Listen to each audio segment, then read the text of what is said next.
ఉపదేశసారంలో 10వ పద్యము. హృత్స్థలే మనస్వస్థతాక్రియ భక్తి యోగ బోధాచ్చ నిశ్చితం. దేంట్లో ఆత్మ విచారణ చెప్తున్నాము.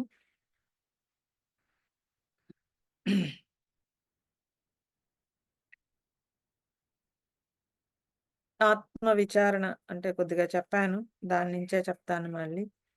ఆత్మావా అరే ద్రష్టవ్య శ్రోత్రవ్యో మంత్రవ్యో నిధిధ్యాసితవ్య అని ఉపనిషత్తు, బృహదారణ్య ఉపనిషత్తు చెప్తోంది.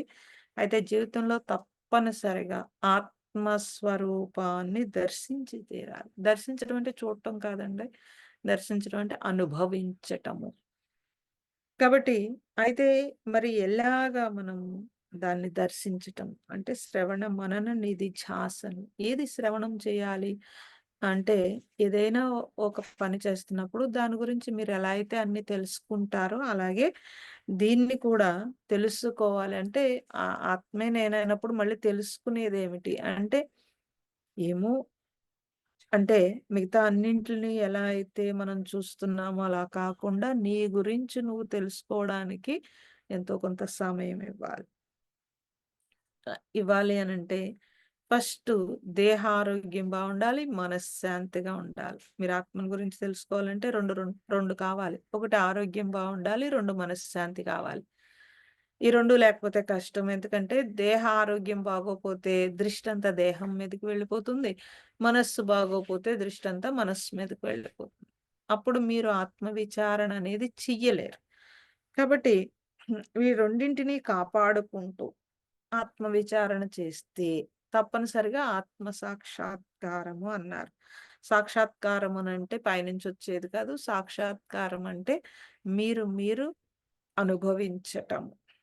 కాబట్టి జీవితంలో మీరు ఏ వృత్తి అయినా సరే, స్త్రీ అయినా, పురుషుడైనా, ఏమైనా అనుకోండి, ఎవ్వరైనా పర్వాలేదు.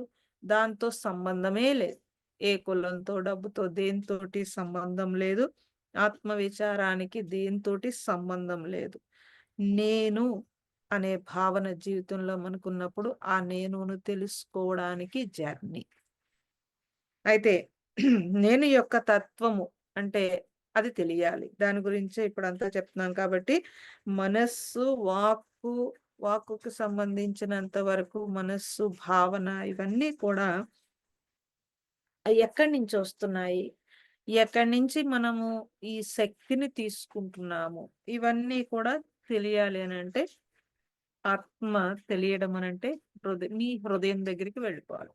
ఆ హృదయ స్థానంలో నేను అని నిరంతరంగా ఉండే స్థితి. దాన్ని పట్టుకోవాలంటే ఏం చేయాలి? అక్కడి నుంచి స్టార్ట్ చేయాలి. దాన్ని పట్టుకోవాలి అనంటే మనం విడిగా ఉన్నప్పుడు మన ఆలోచనలతో కలిసిపోయి ఉంటాం. అంటే మన జీవితం యొక్క ఆలోచనలతో కలిసిపోయి ఉంటాం కాబట్టి మనము ఆత్మని అలా పట్టుకోలేం. మరి ఎప్పుడు పట్టుకోగలుగుతారు మీరు? మీ నేనుని. ఆత్మ మీన్స్ నేను అండి. మీరు అలా గుర్తుపెట్టుకోండి. అస్తమానం నేను ఆత్మ, ఆత్మ అని చెప్పాలంటే కష్టం. కాబట్టి మీ నేనుని ఎప్పుడు పట్టుకుంటారు? ఎలా అన్నప్పుడు మీరు నిద్రపోయి లేచిన వెంటనే ఫస్ట్ థాట్ ఏమీ ఉండదు. మెలుకువ రాత్రి పడుకుంటాము. ఏవో కలలు కన్నా, కలలు కనకపోయినా ఏం చెప్పినా ముందు ఫస్ట్ మెలుకువొస్తుంది. మెలుకువ వచ్చిన వెంటనే మనం ఫస్ట్ చూసేదేంటి? నేనెక్కడున్నాను అనే తలంపు వస్తుంది. మనం చూడండి ఎప్పుడైనా ఊరెళ్ళామనుకోండి, ఊరెళ్తే సడెన్‌గా మెలుకువ రాగానే, కళ్ళు తెరవగానే మనకింకా తట్టదు. మనం ఎక్కడున్నామో మనకింకా తట్టదు. ఊరెళ్ళినప్పుడు ఇది జరుగుతుంది. అందరికీ ఇది ఎక్స్‌పీరియన్సే. మనకింకా తట్టదు. ఒక్కసారి సడెన్‌గా అలా చూసి మనం ఎక్కడో ఉన్నాం అనుకుని భయపడిపోతాం.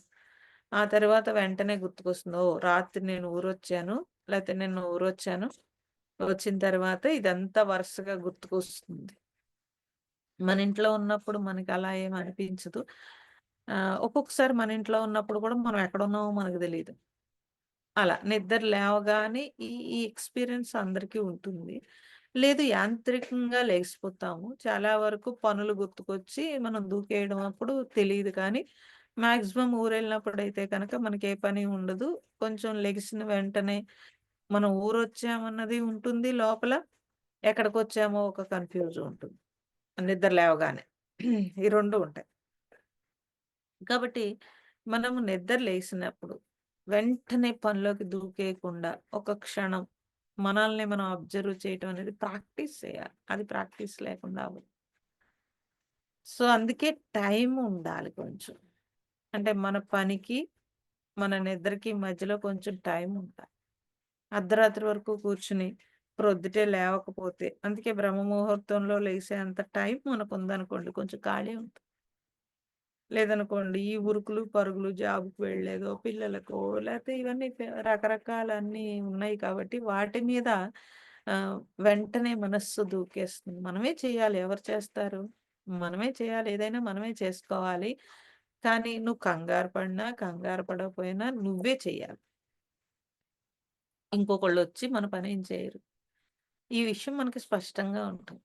ఉన్నప్పుడు రోజు నా జీవితంలో నేనెందుకు కంగారు పడాలి? ఇది ముందు స్పష్టంగా కావాలి.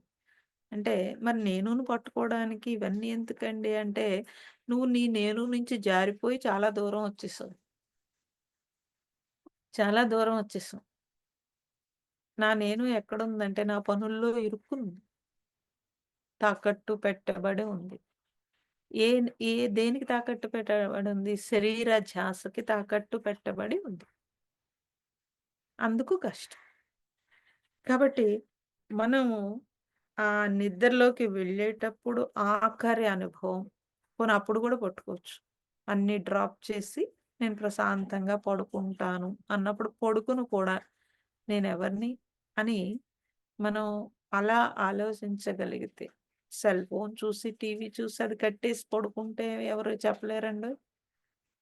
అందుకే గ్యాప్ ఇచ్చుకోవాలి. మన పనికి, మన నిద్రకి కొంచెం గ్యాప్ కావాలి. సెల్ ఫోనొచ్చాక ఇంకెవ్వరం ఏం చేయలేకపోతున్నాం. అది మింగేసింది అందరిని.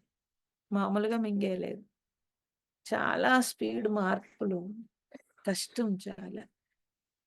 సో, మనం ఇంకా కొంత సెల్ ఫోన్ రాకముందు కూడా జీవించాం కాబట్టి కొంచెం నేను చెప్పినా మీకు అర్థమవుతుంది.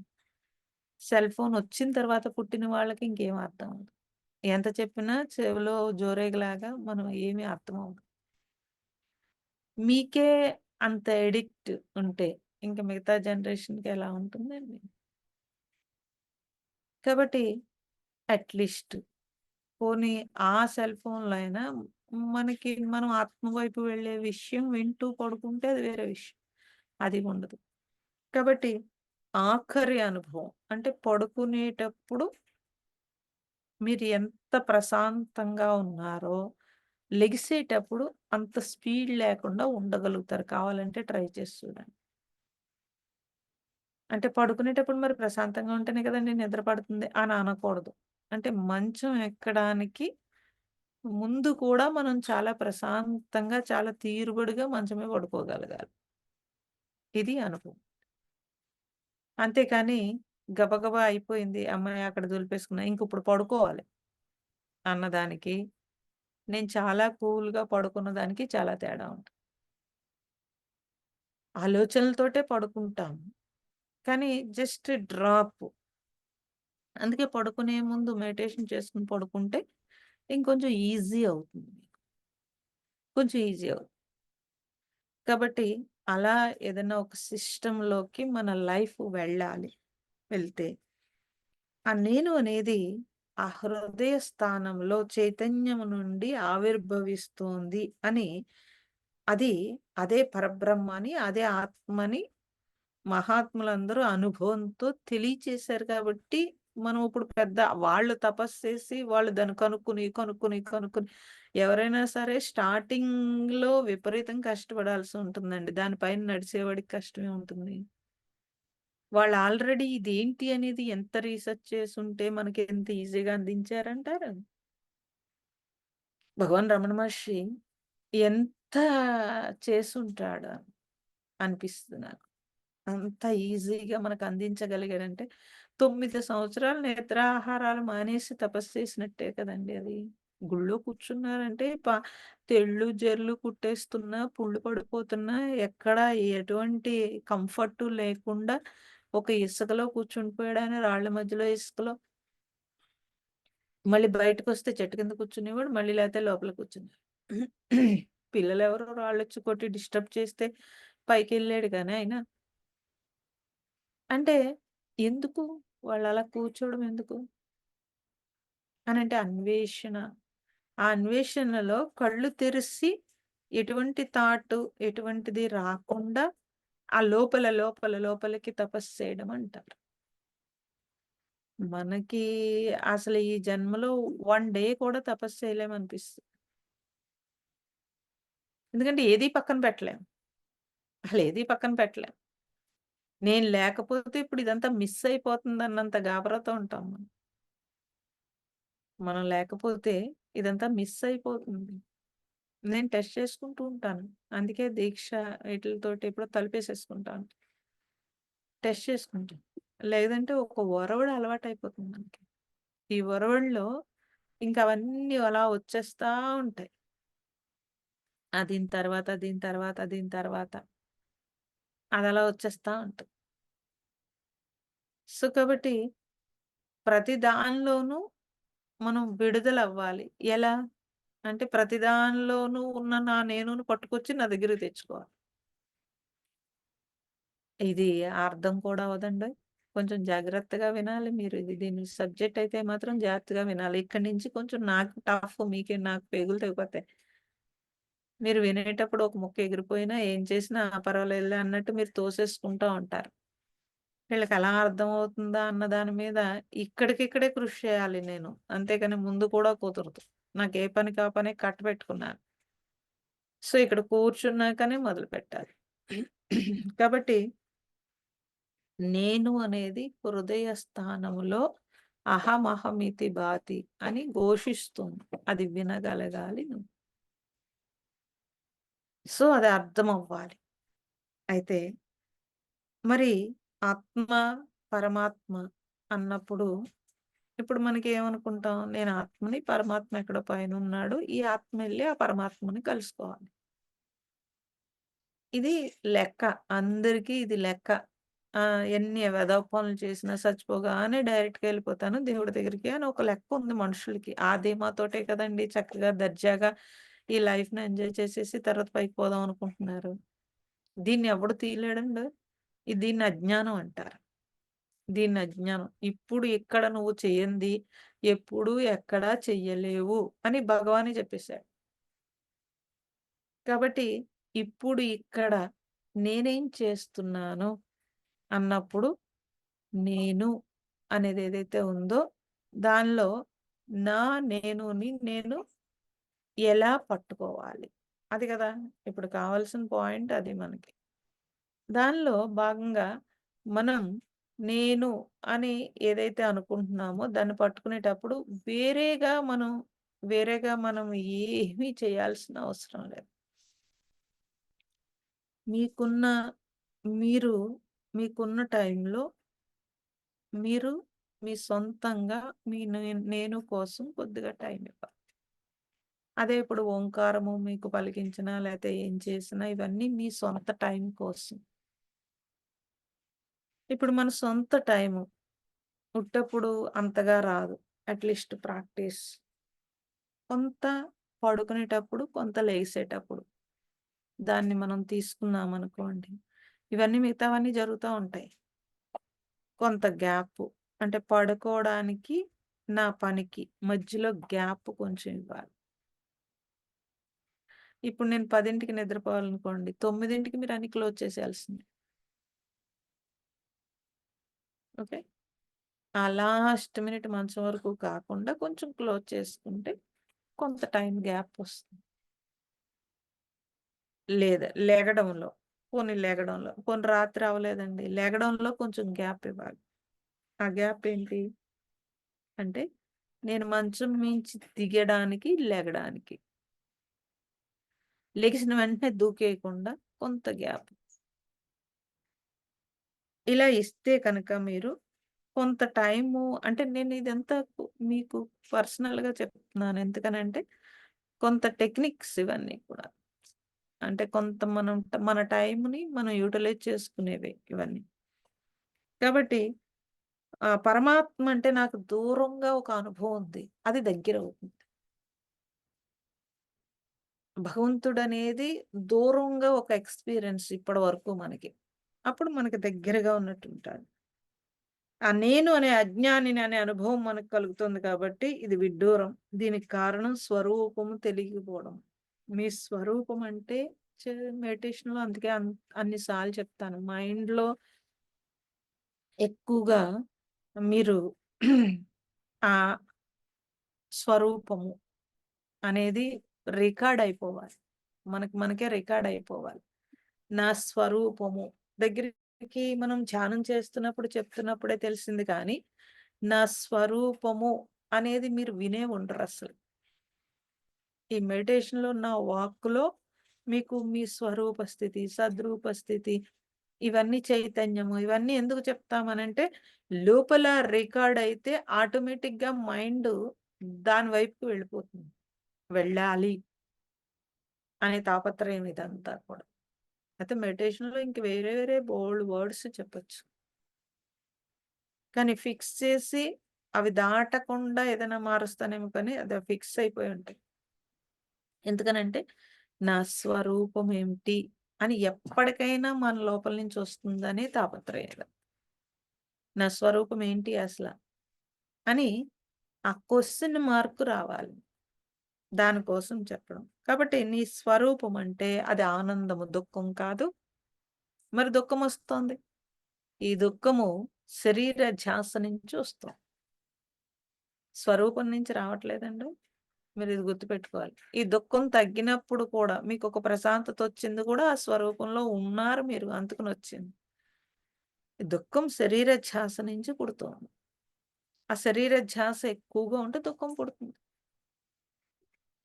అంటే స్వరూపము అన్నప్పుడు తెలియకపోవడం ఏంటండి మన దగ్గరే నేనే అది. మళ్ళీ ప్రత్యేకంగా స్వరూపం కోసం మనం వెతకక్కర్లేదు. నేనే అది. మరి నేను అన్నప్పుడు మరి నేను నాతో నేనెందుకు ఉండట్లేదు? ఇది గూడా మెడిటేషన్‌లో అందుకే చెప్తాను. మీతో మీరు ఉండడం అనేది. నాతో నేను ఉండడం అన్నప్పుడు మరి నేను పూజలు చేసి, లేతే జపం చేసి, ఇంకో ధ్యానం చేసి ఉంటున్నానా? ఎలా నాతో నేను ఉంటున్నాను? ఇవన్నీ ఒక స్టేజ్. బయట పనులన్నింటితో మీరు కలిసిపోకుండా, కొంత భగవంతుడితో కలవడానికి ఇవన్నీ. దీనికంటే మించిందేంటంటే విచారణ. ఏమి విచారణ? నాతో నేను ఉండడం అనే విచారం. అంటే నా లోపల నుంచి నా శరీర ధ్యాస కాకుండా నేను యాజ్ ఇట్ ఈస్‌గా నాతో నేను ఉండడం. దీని దగ్గర కొంచెం మనం ఆలోచించాల్సిన విషయం. కనీసం పోనీ ఏకాంతం అందుకే పూర్వం ఏకాంతం చెప్పారు.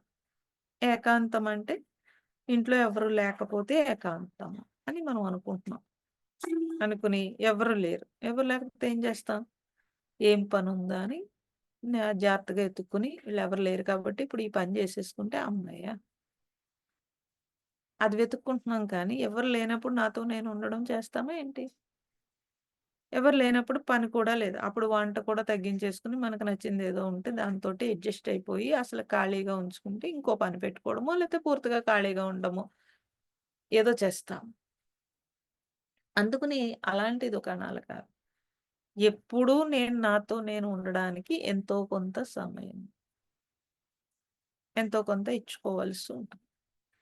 సో, అలా మనం ఇవన్నీ ఎక్కడికి దగ్గర చేస్తాయి? పూజ కానీ, మీరు జపం కానీ, లేకపోతే ధ్యానం కానీ ఎక్కడికి దగ్గర చేస్తాయి? భగవంతుడి వైపు జర్నీ చేయాలి అన్న దగ్గర చేస్తాయి కానీ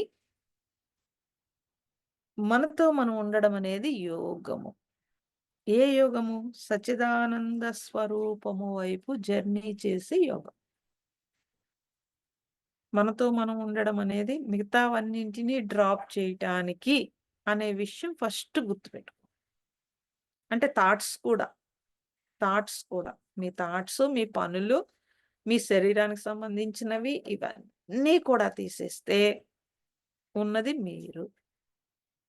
యదార్థమైన మీరు అని నేను చెప్తాను. యథార్థ స్వరూపము అని గూడా జెప్తాను. అటువంటి స్థితి ఒకటి ఉంది అనేది మనకు తెలియాలి ఫస్ట్. తెలిస్తే ట్రై చేస్తాం. తెలియకపోతే ఎలా ట్రై చేస్తామండి? ఇలాంటి స్థితి ఒకటుందని మనకు తెలియాలి గదా! అది ఎప్పుడైతే తెలుస్తుందో, అప్పుడు మిగతా వాటి పట్ల మనకి వ్యామోహం తగ్గిపోతుంది. భలే చెప్పారండి. నాకొచ్చే డైలాగులు. మీరొచ్చాక ఇంక వ్యామోహం ఏముంది అనేవాళ్ళు. ఇవన్నీ వినేసుంటాం బోలెడు సంవత్సరాల నుంచి. కానీ అలా అంటారే తప్పించి ఏది తగ్గదండి. నేనొకటి అడుగుతాను. మీరు భగవంతుడికి ఎక్కువ ఇంపార్టెన్స్ ఇస్తారా? ఈ శరీరానికి ఎక్కువ ఇంపార్టెన్స్ ఇస్తామా? అక్కడ చూసుకుంటే తెలిసిపోతుంది. ఏది తగ్గిందా? తగ్గలేదా అని. అలా విడగొట్టుకోవాలి. నాకు కాదండి. నాకో లేతే మీ సొంతానికో ఇచ్చింది కూడా కాదు. భగవంతుడికిచ్చే ఇంపార్టెన్స్ ఏంటి? మన శరీరానికి ఇచ్చే ఇంపార్టెన్స్ ఏంటి? ఇక్కడ పెడితే శరీరము శరీరం ఇబ్బంది పడుతున్న భగవంతుడికే టైం ఇస్తుంటే కనక ఓకే. శరీరానికి కావాల్సినవన్నీ చూసుకుని భగవంతుడికి ఇంపార్టెన్స్ ఇచ్చినప్పుడు దాన్ని మీరు భగవంతుడికి ఇచ్చిన ఇంపార్టెన్స్ అని అనరసలు. శరీరము చాలా ఇబ్బంది పడుతోంది. దానికి ఎన్నో రకాల అనారోగ్యాలొచ్చినా, లేకపోతే ఏం చేసినా నాకు సంబంధం లేదు. నేను భగవంతుడికే ఇస్తాను టైం అనేంత స్థితి వస్తే, మనం కొంచెం ఈ శరీరం నుంచి విడివడినట్టు లెక్క. ఓకే. అలా విడివడే స్థితి ఒకటి ఉంది. దాన్ని భక్తి అన్నారు. ఓకే. దాన్నే యోగం అని కూడా అన్నారు. ఆ భక్తి యొక్క ప్రయోజనం ఏంటి? అంటే నీ గురించి నువ్వు తెలుసుకోవడానికి, లేతే నువ్వు విడివడడానికి. ఇది తత్వం. తత్వజ్ఞానం అంటే తత్వజ్ఞానాన్ని పొందడం కోసమే భక్తి. మీరిది కూడా గుర్తుపెట్టుకోవాలి. భగవంతుడి కోసం భక్తి అంటున్నారు.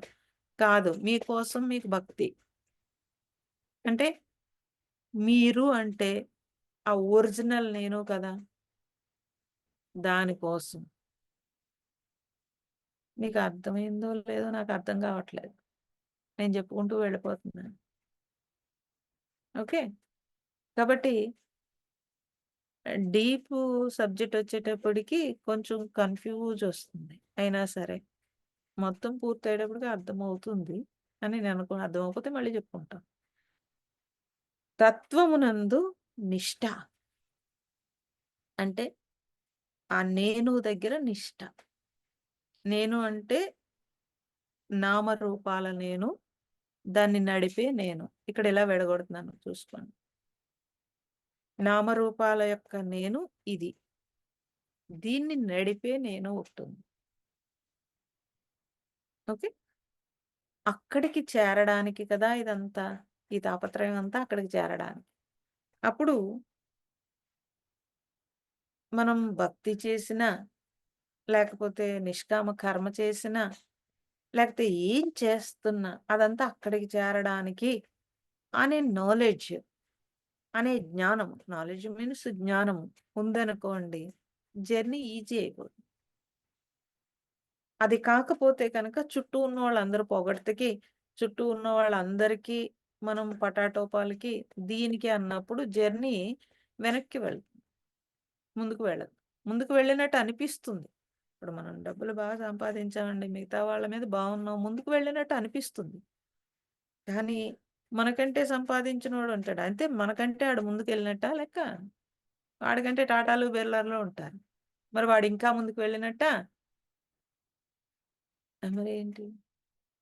ఇది మనం చూడాలి. మనం రిటైర్ అయిపోయాక మన ఇంట్లో పరిస్థితి రిటైర్ అయిపోయాక తెలుస్తుంది. రిటైర్ అయిపోయాక మన పరిస్థితి వేరేగా ఉంటుంది. ఉద్యోగమే చేయక్కర్లేదు దానికి రిటైర్మెంట్ అంటే. శరీరం యంగ్‌గా ఉండి, ఓల్డ్ అయితే కూడా రిటైర్ అయినట్టే లెక్క.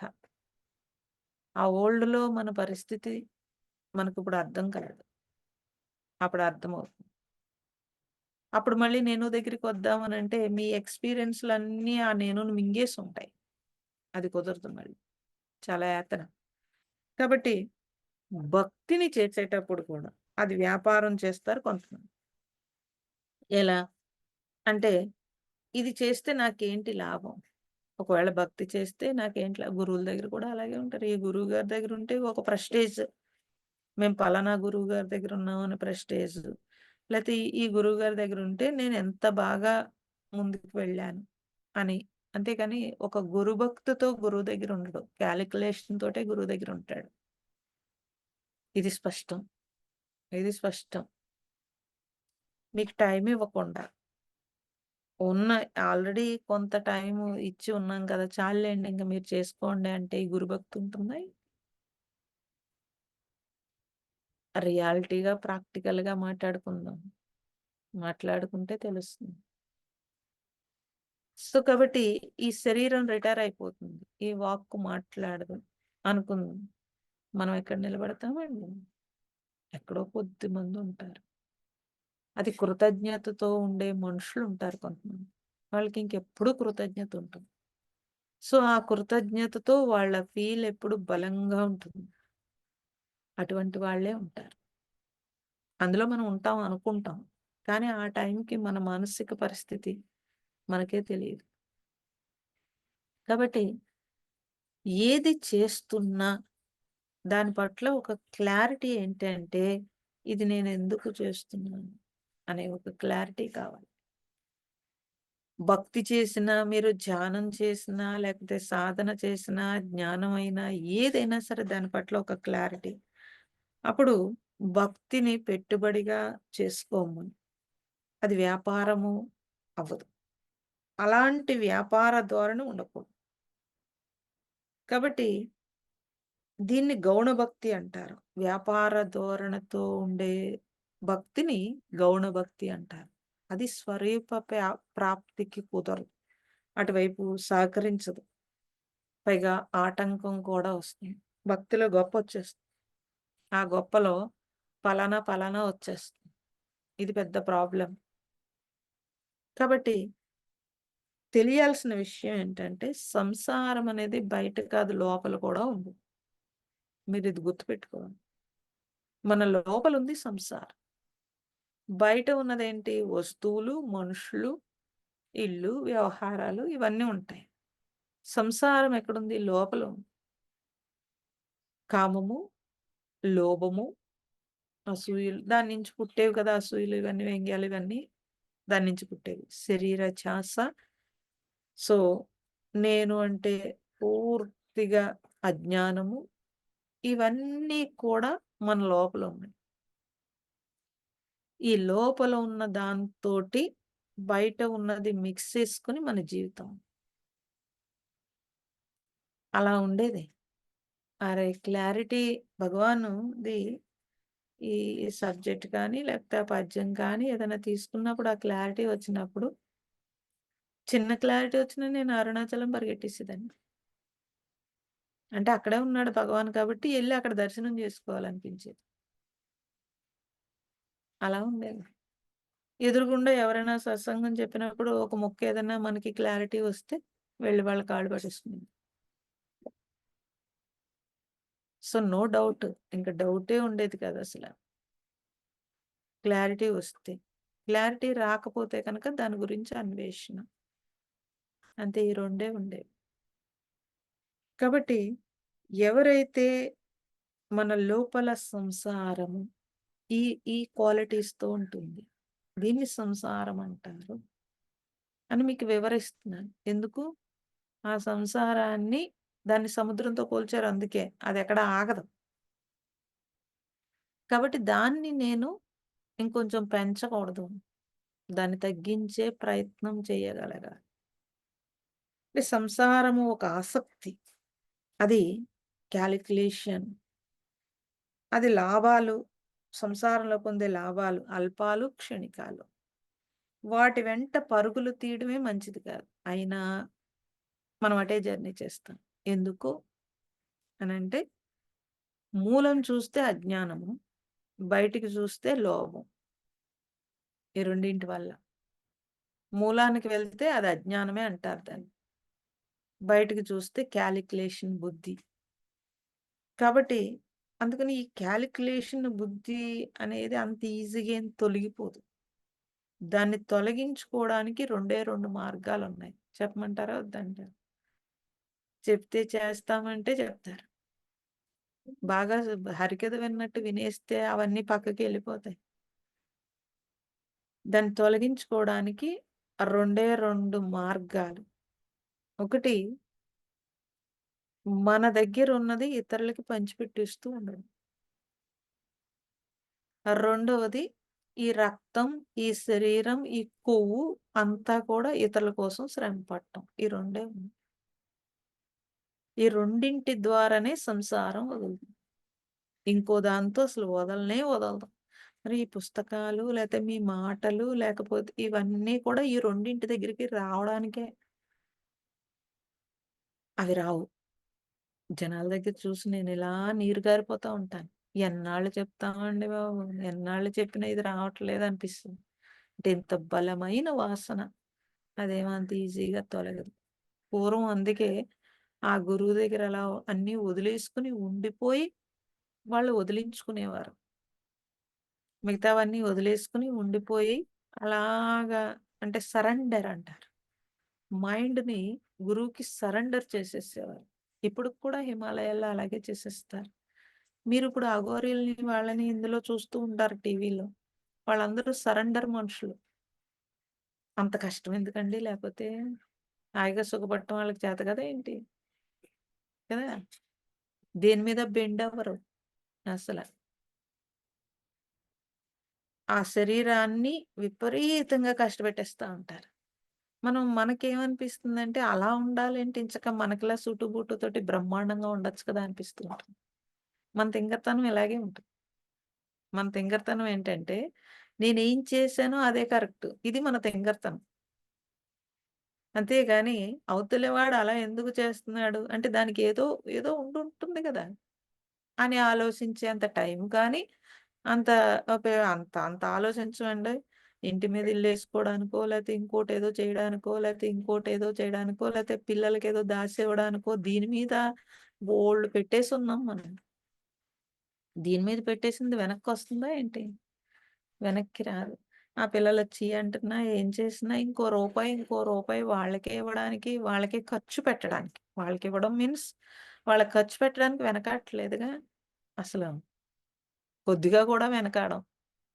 ఇదే నా జీవితం అన్నట్టు. ఇదే నా జీవితం. వాళ్ళకే ఖర్చు పెడతాను అనేంత దశలో.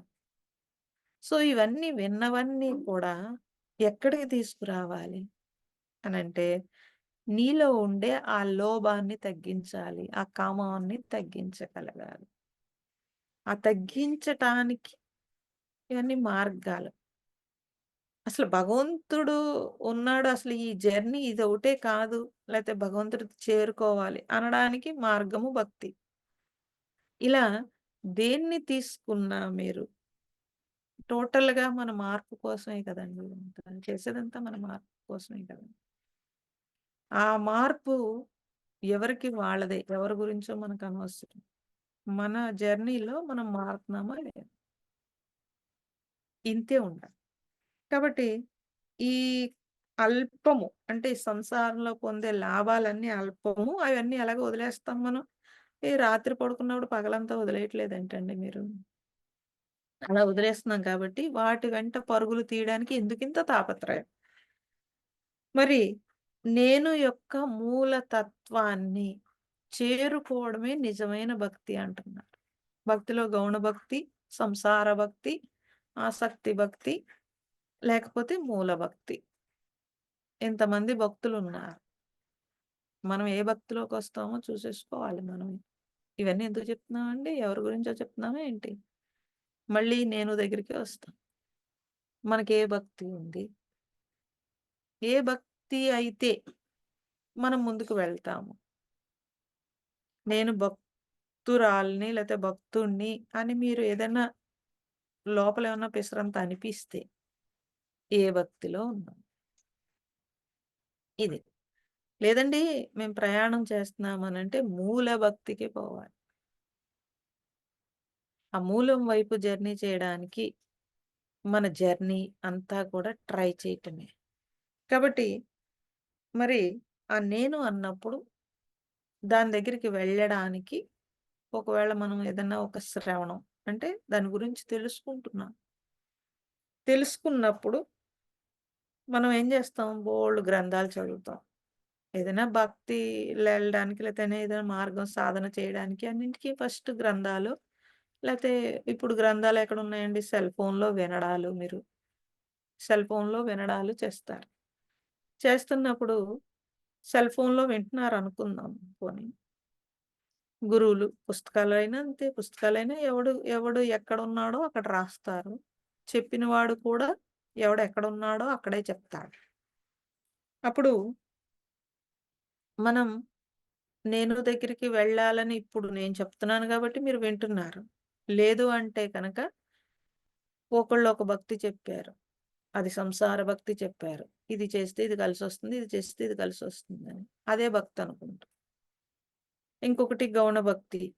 అంటే ఆ కాలిక్యులేషన్‌తో చేసే భక్తులేవో ఉంటాయి. భక్తి ఉంటుంది. మనకి కోరిక తీరడం లేతే పడుంటాడు భగవంతుడు. సడెన్‌గా ఆపదొస్తే పడుంటాడు. ఇవన్నీ బోలెడుంటాయి. లెక్కలుంటాయి. ఆ లెక్కల్లో ఒకడు గౌణ భక్తుడు. మీరు శ్రవణం చేస్తున్నారు లేతే వింటున్నారు. ఏది కరెక్ట్ అనుకోవాలి?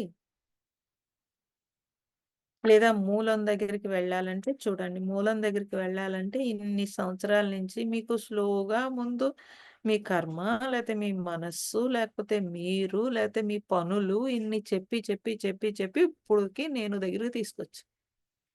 ఒక ఆర్డర్, ఒక ఆర్డర్ వరుసగా ఇలా చెప్పుకుంటూ వస్తూ అప్పుడేమవుతుంది అనంటే ఆ క్లారిటీ ఆ కొద్ది కొద్దిగా క్లారిటీ వచ్చిన దాంట్లోంచి ముందుకు వెళ్ళడం ఈజీ అవుతుంది. రాకుండా ఏమవుతుంది అనంటే ఒకేసారి ఇప్పుడు 4 రోజులు పస్తున్నాడండి. నా పొట్ట ఎండిపోయి, పేగు ఎండిపోయి ఉంది.